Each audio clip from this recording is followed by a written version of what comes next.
You ask Tiger to solve. This deals with linear equations with one unknown.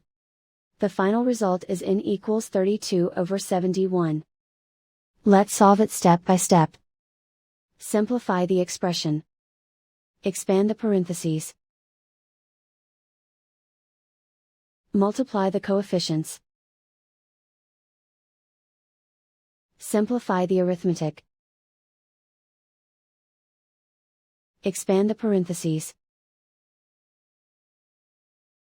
Simplify the arithmetic. Multiply the coefficients. Group like terms. Simplify the arithmetic. Group all constants on the right side of the equation. Add 32 to both sides. Simplify the arithmetic.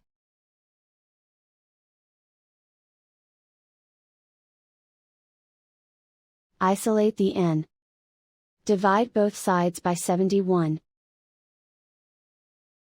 Simplify the fraction.